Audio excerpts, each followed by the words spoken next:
Hi, this is going to be a fairly casual presentation. This is primarily meant to get you to think about other sources of information. I'm going to do a bunch of demos. I have some fairly thrown together scripts just to illustrate how easy it is to collect extra data about jobs. But in general, my topic is imagine that a job is trying to get information about itself. That's why I called it introspection. Maybe a different way of saying it is just inline sources of job metrics.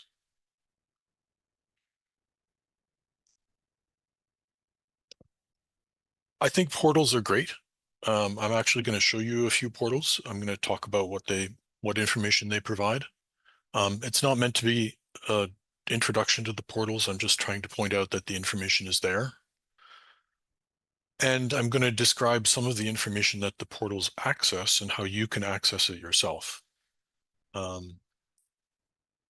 think my main comment about portals is just that they tend to put you into a sort of managerial frame of mind where you're looking back on the history of your usage, um, from 10,000 feet, aggregating across jobs, perhaps, um, tending to look at high-level details for the most part.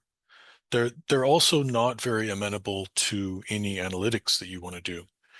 In most cases, a portal will allow you to download some amount of information to a CSV. Perhaps that's good enough for what you want to do. But my motivation in this talk is primarily just suppose you capture the relevant data directly while the job is running and do stuff with it.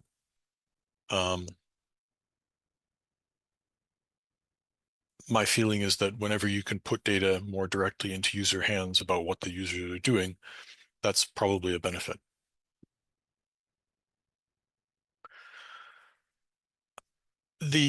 I'm not really introducing any radically new sources of information, and I thought I would just mention a couple of things here. All our jobs run within a Slurm context as a Slurm job. And one of the primary tools that we have available, which is, I mean, we didn't write it and it has many faults, but it is very effective at providing quick summaries of job information, is SEF, S-E-F-F. This is on our documentation. I think there might even have been talks about it in the past. It it provides a very quick summary of what happened in a job. You can use it somewhat analytically because it does provide information about, for instance, of the CPU cycles you had allocated to you, how many did you use? Interpreting Ceph is a little bit complicated. Ceph is really just a Perl script that accesses the same information available to you through SACT, S-A-C-C-T, so for Slurm accounting information. And because it's accounting information, there are some caveats to that. First is that mostly the information only shows up after the job is finished, so you can't necessarily run Slurm accounting information within a job. And the other is that it aggregates very aggressively. So it will only show you the basic stats for a job C group. One slightly complicated factor that we need to remember about Slurm is that a Slurm job consists of one or more job steps. And each job step is, I guess the best way to think of it is a team of C groups. So it may be across multiple nodes, but it's sort of coordinated in the resources it uses and its stop and start time. So you can almost think of it as a subjob, but really it's a partition of a job. And I thought I would also just point out that containers are quite popular these days, and C groups are basically, well, the basis of containers. The way containers are implemented on Linux is using C group mechanisms. And that's what Slurm does. So it runs jobs within a C group, and the C group establishes which resources you have available and how many of them you used. This link on here to GitHub, this is one of our staff members at Calcul Quebec, Simon Guilbeault. I think Trailblazing Turtle is something that GitHub made up. I'm not really sure if there's a deep story behind that. But it is the GitHub name for a project that he has headed, which provides really quite impressive, quite comprehensive Prometheus-based monitoring. I guess I'd like to show you what that looks like. And so this is the portal on Narval. An immediate question most users will ask is why only Narval? And in fact, it's actually Narval and Beluga have the full strength portal. And that's because Simone is at those sites. Graham has a partial implementation of this very same code base, and both Cedar and Niagara are interested in this as well. But let me just drill down to a few things here. So this, I guess I'm showing you the staff version of this, which might not be ideal. Oh no, this is going to show me. So this is going to tell me a lot of information about current jobs and usage. Like I said, it's sort of retrospective, so I can click on jobs that I completed a while ago. This was just me playing around with a GPU. And if you scroll down here, eventually, I guess this was a pretty brief job. It provides a lot of information about what the job has done. It also, I guess this was too short to really get much data. It also provides a little bit of commentary about what you did. I have a job running now, which I'm trying to go back to.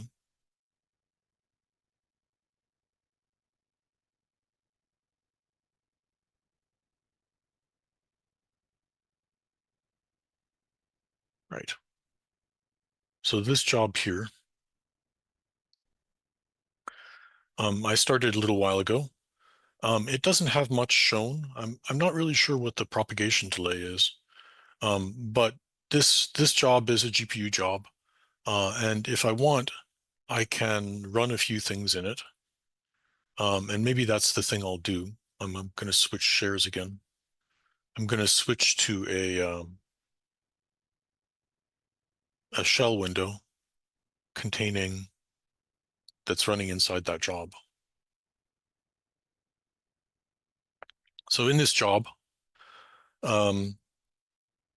anything I do here will eventually be reflected in that portal. And I thought what I would do is just run a few very quick benchmarks.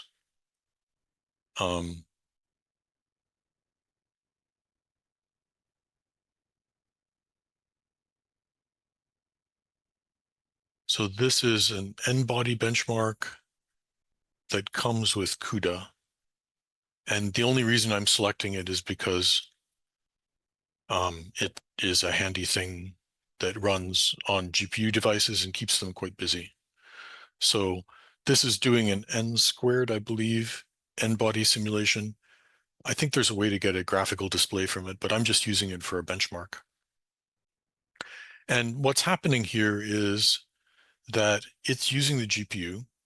It tells you it ran for 16 seconds and did some work. This is actually, it's interesting. This is actually running much faster now because I had previously run on a T4, which took a lot longer. But this benchmark runs very fast on this. And what I'd like to do is show you a few things about the environment. I'm just gonna, so not sure what the Okay, so when I talked about C groups, um, the meaningful part of C groups is that the kernel exports a lot of information about C groups. And this information is available to you at any time you want. A process within your job will have this pseudo file that how contains information about the environment that the kernel thinks the job is executing in. So in this case, there are specific types of C group which are limiting and accounting for information for that job. And you can see that Slurm has set up these C groups with a fairly specific structure that has to do with my user ID and the job I'm executing in, and like I said, the step. Um, and um, these actually provide metrics. So if we go to sys fs c group and then one of these strings,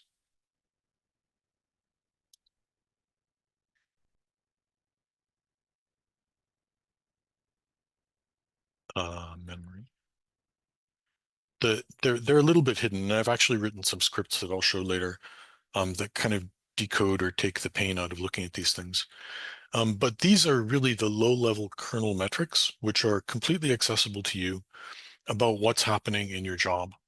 So for instance, so this C group um, is referring to memory. That's part of how it's organized. And it's created by Slurm for my UID, my job, my step. And there's interesting information in here that might be useful and might not be reflected in portals. So for instance, it's conceivable that someone would want to know something about the NUMA properties of their job. So this has to do with how their job is scattered across various hierarchies of CPUs. So on this particular node, there are 8 NUMA domains, which in this file are listed N0 through N7. And this is giving us information about which of the memory in this job is allocated to a particular NUMA node. Nothing really interesting is happening in this job. I think I only allocated 4 CPUs, so we're probably on a single NUMA node. And that's reflected by the fact that, for instance, our total memory use is a tiny bit on NUMA node 0, mostly on NUMA node 1, and none on these others. But if you were really interested in drilling down into the NUMA behavior of your job, for instance, you could just pull this file and look at the various types of memory usage that the kernel essentially is reporting, but if no one's listening, it just stays in the system file. So it's up to you or the portal to collect this type of information, and the portal will collect some of it, some of these things that appear in the C group trees, but there may be things that are more interesting to you. So memory usage in bytes is a very straightforward thing. This is it's unusual to see such a large number because we don't usually count memory in bytes, but this is, I think, 2 gigabytes, 1, 2, 3, yeah. So 2.3 gigabytes. That's the amount of memory in use by my entire C group, which is interesting maybe to you.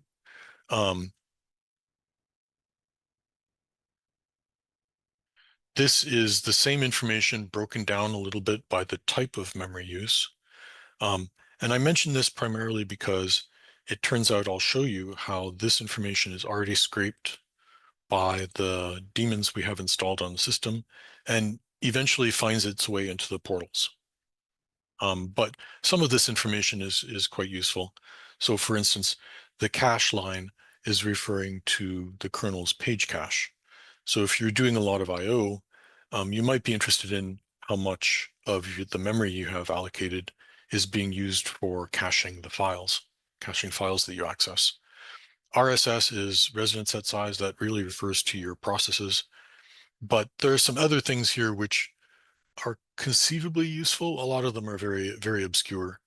Um, Things like page in and page out have to do with demand paging of primarily your application. But if you're doing a lot of memory mapping, for instance, to read files, that might actually be relevant. Some of these are very much of only interest to people tuning the kernel. For instance, inactive and non is actually things that you've large chunks of memory that you've allocated using malloc, but haven't touched recently. So the kernel is considering to page them out. But in this case, nothing has been paged out because we know total swap is 0. Anyway, I think my message here is just that there's a huge amount of information here. If you're interested in digging into it, and these files are really easy to parse. So I'll show you just a simple Perl script that does some of that parsing. But I also wanted to show you some controls which are related not just to memory,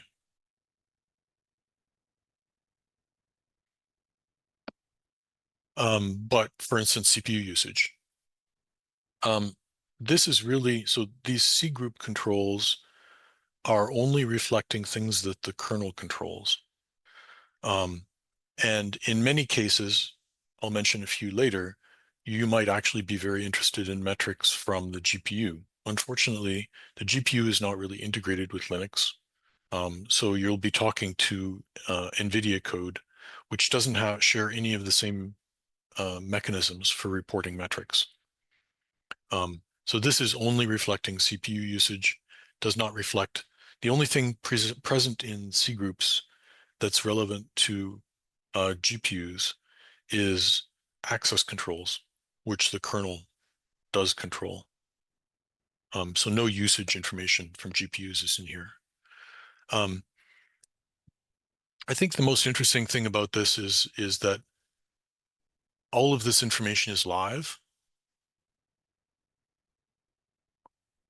So you can, I mean, it may not be that interesting to you, but for instance, you can look at how many processes are in your C group.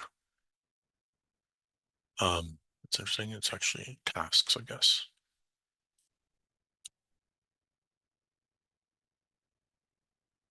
That's because this is step interactive. Um,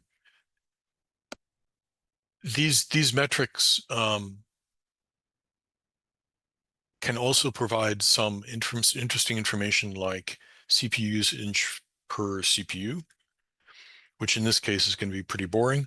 I only allocated 4 CPUs, so it's showing that I've never allocated anything on CPU 0, for instance, and that these CPUs that I do have access to, this is the number of, I think these are actually CPU nanoseconds that have run on each of the CPUs. And again, if you were doing something where you really wanted to study the detailed load balance, for instance, of a job that maybe is using MPI or threads, you might want to access how much CPU was used on each core. And this is a way to do that. That's the sort of very detailed information that may or may not be reflected in the portals. I'm actually not sure whether that level of detail is reflected in the exporters that we're running. I think I'm going to leave this behind because I also have a live job on a different cluster. So here I have a similar thing on Graham. You can see here I just allocated a T4. I usually mess around on T4s just because you can always get them instantaneously. So again, I've allocated 4 cores and 8 gigs of memory. So if we wanted, we could go into sys fs c group, let's say CPU slurm step 0.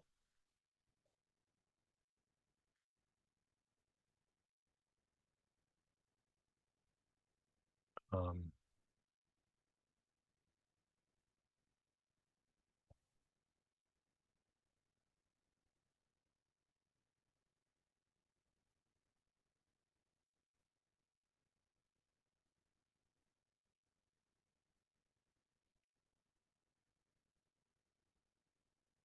so a similar thing is happening.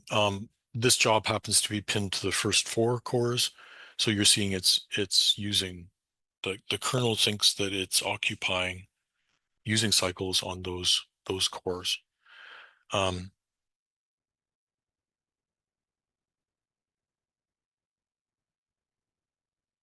some of these, yeah, I guess you can find out additional information about what Slurm has set up for you, like which cores you're pinned to. Not actually sure. If you do an ls here, you'll see that there are lots of details in subdirectories. I think that there's a file that lists exactly which cores you're running on. I have another script, right? So I have a script here that tries to figure out where you're running, and you can see that the CPU's allowed list, which is it's actually an older interface, but it provides the same information as the CPU set CPUs, which is the C group control that controls which cores you're allowed on. But this is also showing me that I'm using about 1 gig of memory, and my max usage is not much more than that. I think what I'd like to do is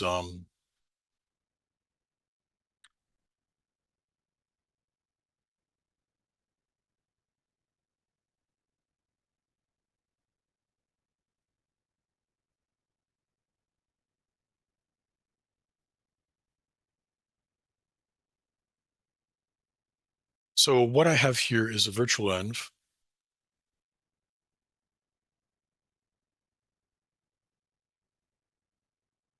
And what's installed in it is, for the purposes of this talk, primarily PyNVML. That's just a very straightforward package. You can find it on PyPy. Um, and it provides some interesting information.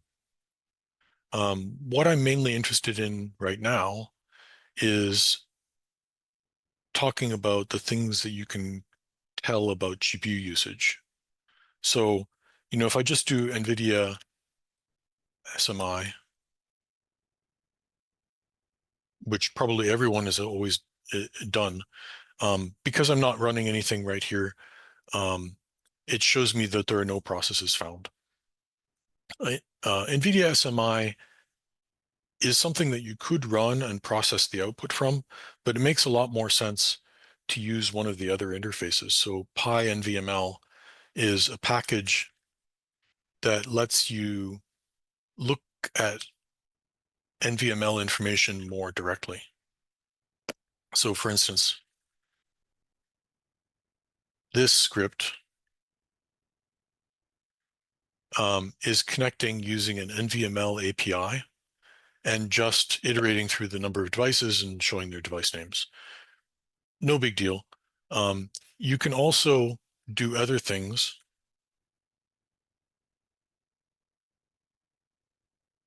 Um, fun.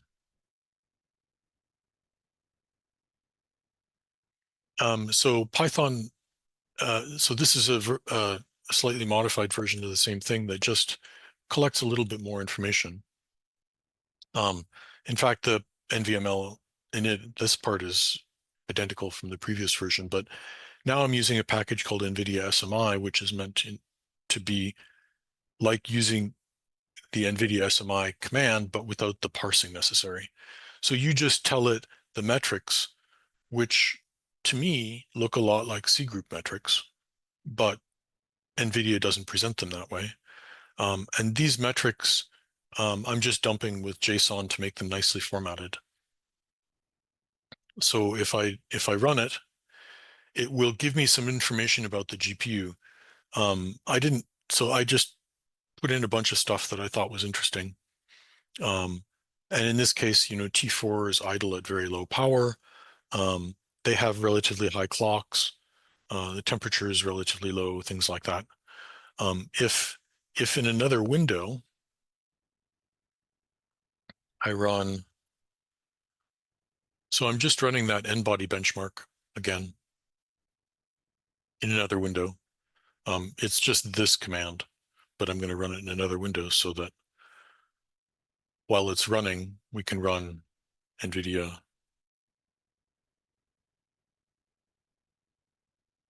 So you'll see that this n-body thing is actually running, and it's using some memory, and it's using 100% CPU. I'm going to start it again and make it run on a much larger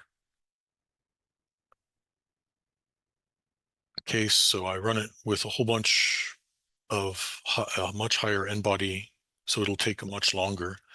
And if we run this test 2, so this is doing essentially the same thing, but with a Python interface, you can see that it's now using some memory. So only 15 megs, it's pretty compact. It's using 100% GPU utilization. It's using very little of the card's memory. I think T4s have 32 gigs or something like that. It's only using a few megs. And it might be interesting to note that you can query things like the clocks. So in this case, the SM clock, which is a little bit surprising, so the memory clock is limited to 5 gigahertz, and it's at 5 gigahertz. The SM clock, I would guess, is also throttled to 1.6 gigahertz, but that's what it's at. Um, and this, both memory clock and SM clock are things that will be modulated as your job changes behavior. So potentially something you'd want to watch. Um, as we've studied GPU usage, one of the things that we stumbled over is that the power draw of the GPU is actually offers very interesting insight into utilization. So if you're running something that keeps basically all parts of the GPU busy, we can call that an efficient job because you're not bottlenecked on one particular thing. So for instance, if your code was bottlenecked on GPU memory access or PCIe access, the power draw would not be as high because you'd only be keeping those portions of the card warm. Similarly, if your job was almost entirely SM based, as this one is, um, the power draw will be basically just the GPU cores itself rather than the memory, which is another probably 20 watts or something like that. So what I'm trying to say is recording and presenting power draw is actually an interesting thing that gives you information about the utilization of your code, even if you're not trying to tune it for greenness or something like that. We've actually had users who wanted to know things about the power draw of their code, and this is the sort of thing that's actually directly available. You can see that the GPU temperature is now substantially higher than it used to be. So this particular benchmark doesn't really have any interesting behaviors. It's just 100% busy all the time. Um, I thought I would switch to a different thing.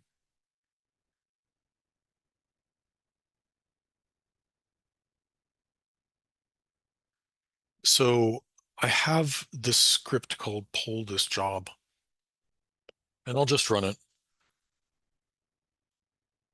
Um, oh, oh, I see. It was dump C group.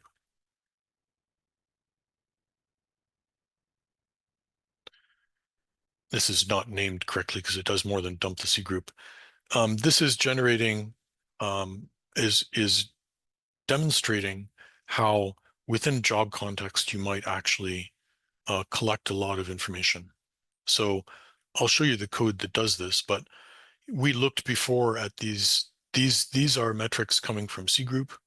Um, they're referring to this particular step of the job. Um, but then the rest of these are actually coming from node exporters. Let me show you what that means in the code. So let me just skip ahead to the node exporters part. So what I did is I scraped information from three node exporters. And these are an internal part of the system that we run. And these exporters are used by the portals to collect information about the jobs. But the exporters will actually give you information as well, so you can query them. And what I did is I just wrote a very simple query mechanism. So for this one, for instance, this is the node exporter. I happen to know that it runs on port 9100. So I'm going to scrape all the information from the node exporter. And when I do, sorry, how I do that is I just do an URL open. So the moral equivalent of wget or curl. Um, on this URL, which is on localhost, so it's on the current machine for that port 9100. And this metrics is just sort of a standard that Prometheus exporters use to put the metrics in a namespace. It's fairly meaningless because Prometheus exporters don't do anything but answer to this URL. So it turns out you can leave it off on some exporters and it does the same thing. So this will just connect to that URL, read everything it has to say, decode it to make Perl 3 or Python 3 happy. And then within each line, I ignore some information, but then I'm parsing the lines that the exporter provides, and those lines look sort of like this. The structure is what Prometheus thinks of as a metric name, that is slurm job fp32 GPU, and then that metric name is parameterized by a number of other well, parameters really. So the way Prometheus thinks about this is that there's this sea of metrics, and you identify the metrics by a high dimensional set of parameters. So each of these is basically a parameter that eventually leads to a single metric. And in this case, this is just demo data. So the job FP32 GPU usage when I captured this was actually 0.0. But you can see that the job was running within my personal GPU account, and this I was running on a MIG, I guess. So that must have been on Narval. And it actually records which MIG model it is. And of course, it records which Slurm it was executing within. So I just show you this to describe the way that Prometheus exporters structure their data. And here's another one for a completely different sort of information. But for all of these, I'm going to break them down. This is just a regular expression that breaks it down into basically three parts. And then I interpret the thing within the curly braces as being part of the address, I guess you could say, of the metric. And then I build a little record of the metric, add it to the results, and return that. So these are three types of Prometheus exporters. I do the same thing for all three of them. And if I run this, you can see what happens when you break these things down. So for instance, I'm not sure if there are any interesting ones here. There are a lot. So Slurm job utilization memory. Oh, that's interesting. So one curious aspect of this is that the exporters are not running on behalf of you. They're running on behalf of us, and they're actually querying information from all of the users on the node. So maybe I should do this.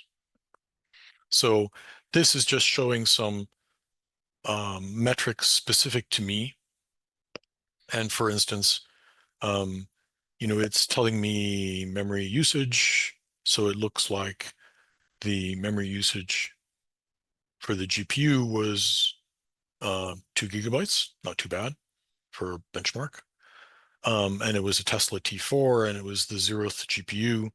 So these metrics are relatively easy to handle within your job. And if you wanted to query them and print them out periodically, for instance, you could have such a process running within your job alongside or even as a wrapper for the work you're trying to perform in the job.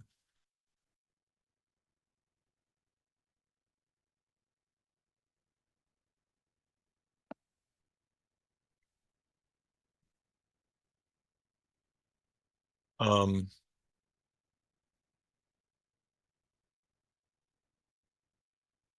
Trying to, right, pull this job.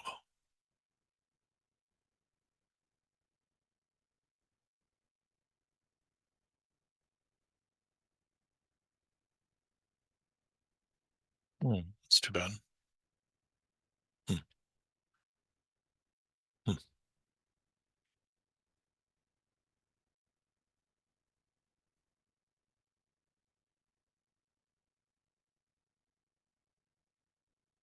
hmm. I have to apologize. I thought I had an example of a, a code that was periodic.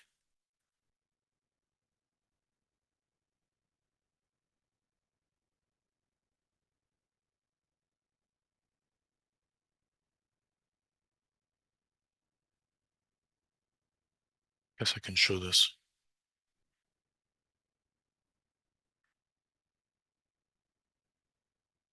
Oh, that's interesting. Where did that go? Um, yeah. So I don't seem to have the right code available. Hmm.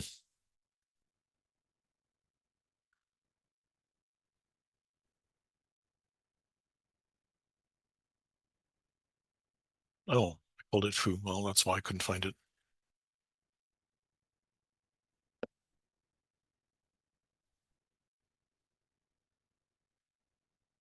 So this is just a piece of code that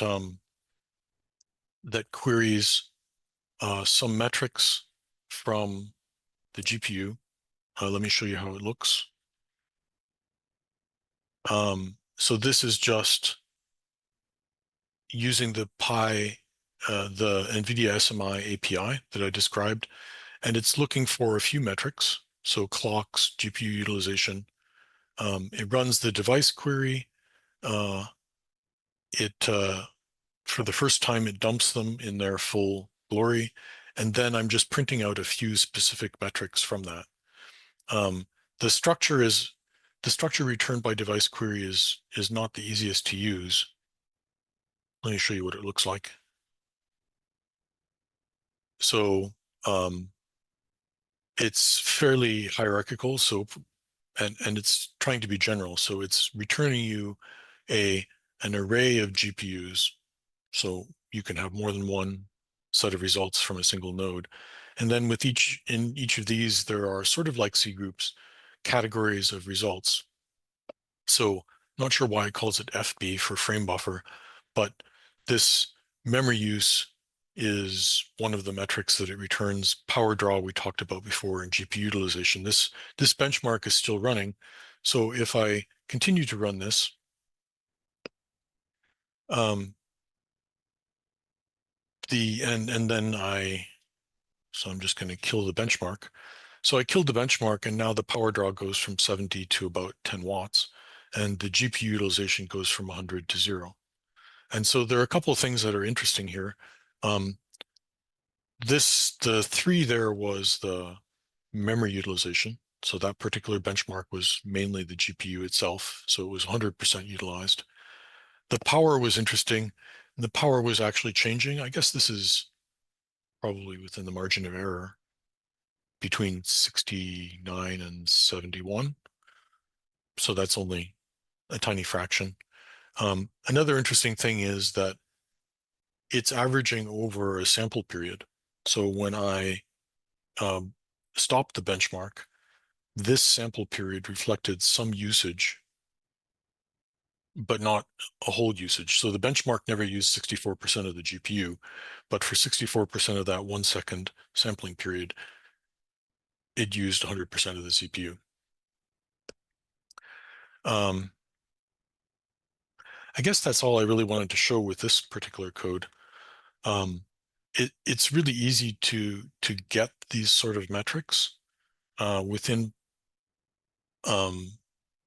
the Python API. You just query them, they come back as a native Python array or dict, and you can print out however you want. So for instance, if we wanted to do this and we wanted a timestamped results, we could, for instance, just do time.time and the same information. That wasn't actually telling us anything, so I'm going to leave it. So now we've just got timestamp of what the job is doing. And, we could change this to 2 seconds or something like that.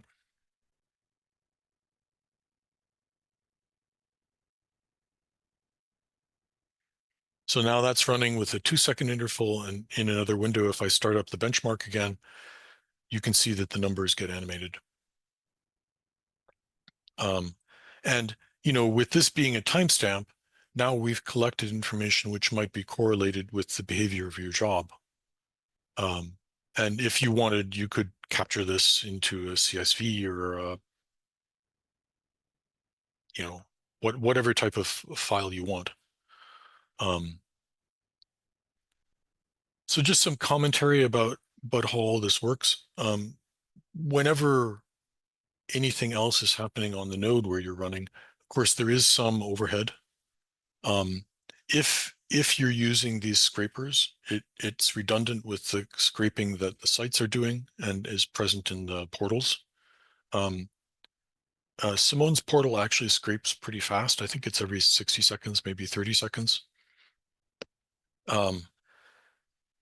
So you're not losing much information well, the portal is not over averaging the information available from the hardware. So if you sample the GPU utilization much faster than the portal does, you're not going to gain some amazing new insights. What I mean by this write data format is really just if you're going to store this information, it's not that obvious what the best way to store it is. I actually have a slide here where I discuss a little bit of the questions. What I was doing was just printing things out as text. That's sort of okay. It means that you're going to have to parse those lines of text. Now, it turns out the text that I was using are sort of old-fashioned Unixy, so they can be plotted directly with GNU plot, for instance. They don't really require any parsing. So old-fashioned tools like awk and GNU plot would work just fine. A slightly more modern approach would be to encode it as JSON. The good thing about JSON is that it's self-describing, so you don't have to guess what the columns mean because you provided names for them. It's not that much different from CSVs because, text, JSON, and CSVs are all storing your data as text.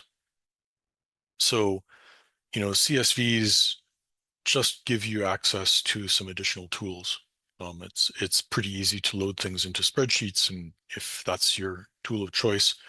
Similarly, you could do these things from Jupyter Hub. CSVs are sort of an ugly ad hoc format, but they're also very widely used. I thought I would mention a comment about SQLite. We provide it on our clusters. It has a lot going for it. An interesting factoid is that SQLite stores its data as text. So it's not storing it as binary, which means that all those numbers that I was showing you will take approximately the same amount of space as if you encode them as CSV versus text versus SQLite.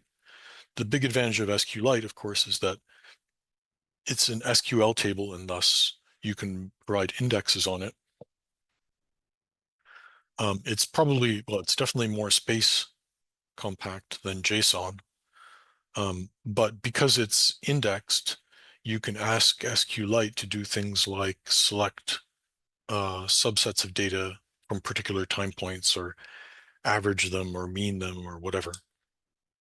And then sort of the full-on data science approach would be to use a format like Parquet, which is binary. Parquet has, a billion ways to use it. You might have noticed when I showed you the pip freeze that I actually had pandas and NumPy loaded. That would be the obvious way if you wanted to do this in the most analytic way possible.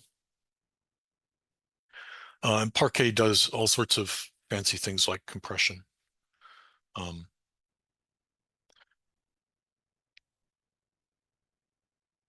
so I think I've done these. I mentioned the cardinality formats. I think really that's close to all I wanted to say about this. There's some other comments. Mostly what I was describing was information which will eventually show up in the portals or is also reflected in tools like Ceph. But the hope is that if you're doing something complicated in your code, you might actually be able to provide or to combine this in-band information with information about the state of your code. So for instance, a lot of molecular dynamics codes, for instance, will print out status information as they go through iterations of optimization.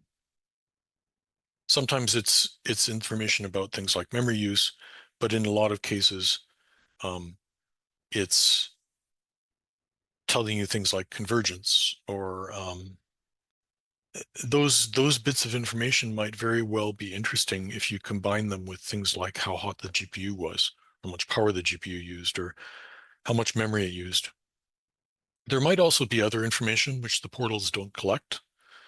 Um, I guess the example that I mentioned previously was information about NUMA of your job, so which particular cores you used. The Linux kernel provides all sorts of information about scheduling. So for instance, it will tell you how often a task moved between cores. And that's not the sort of information that we probably will ever collect on the portals, but it might be interesting in specific cases. And of course, you may well be able to display the information in a way that makes more sense for your application. Um, I guess the example I'm thinking of here is if you did a benchmark sweep, so you were trying to look at the scaling of your code. The most obvious way to do that would be to submit a job, and within that job, you run your benchmark with a bunch of different parameters. So maybe it's a two-dimensional sweep where you're changing the amount of memory that your job uses and the number of cores your job uses. And in a case like that, you could conceivably run a whole bunch of separate tests and then go into the portal and pick out the data from each of those tests. But the more obvious way would be to collect the usage information for each cell in that two-dimensional sweep and present it as a nice 3D graphics in, a Jupyter Lab window. And I guess that's what my main appeal here is if there's other information that you can combine with this usage information, that's why you might want to collect it outside the portal. But like I said, I'm really not arguing against portals.